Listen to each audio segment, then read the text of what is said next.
मालेगाव तालुका police ठाण्याचे अधिकारी आणि अंमलदार यांनी रात्रगस्त पेट्रोलिंग दरम्यान मुंबई आग्रा महामार्गावर परप्रांतीय 2 इसमावर छापा टाकत 10 लाख रुपये किमतीच्या बनावट चलनी नोटा जप्त केल्या आहे।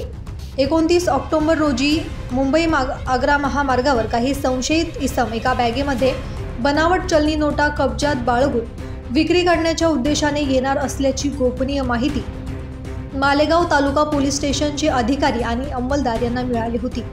त्यानुसार मालेगाव तालुका पोलीस स्टेशन हद्दीत पोलीस पथक पेट्रोलिंग करत असताना मुंबई आग्रा महामार्गावरील A1 सागर हॉटेल समोर 2 इसम संशयास्पदरित्या आढळून आले।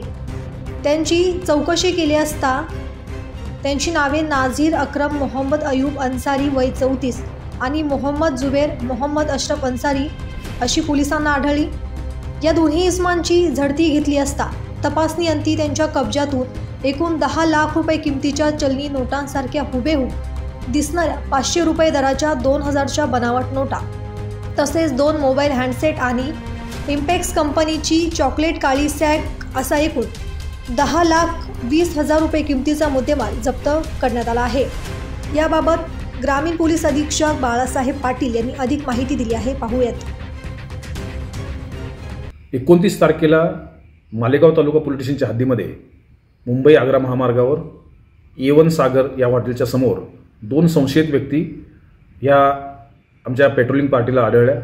त्यांच्याकडील एका बॅगमध्ये झडती घेतली असता त्याच्यामध्ये साधारणतः 10 लाख रुपयाचा मुद्देमाल हा मिळून आलेला आहे। 500 रुपयाच्या 2000 नोटा त्या ठिकाणी होत्या। त्याचं व्हेरिफिकेशन केले असता त्या संपूर्ण नोटा ह्या बनावट असल्याचे निदर्शनास आलेले आहे। हे 2 व्यक्ती नजीर अन्सारी आणि मोहम्मद अन्सारी हे बरानपूर मध्य प्रदेश या ठिकाणचे रहिवासी आहेत। यांच्या कब्जातून संपूर्ण मुद्देमाल आणि 2 मोबाईल फोन हस्तगत करण्यात आलेले आहेत। या नोटा मध्य प्रदेशपेक्षा इतर राज्यातून आणलेल्या असाव्यात असा आतापर्यंतच्या तपासामध्ये काही गोष्टी समोर आलेल्या आहेत।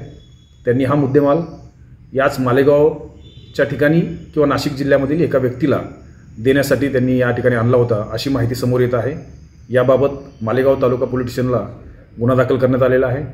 पोलीस स्टेशनचे प्रभारी अधिकारी प्रीतम चौधरी हे याबाबतचा अधिक तपास करत आहेत। आरोपींना 8 दिवसाचा PCR मिळालेला आहे। ब्युरो रिपोर्ट, दैनिक भ्रमर, नाशिक।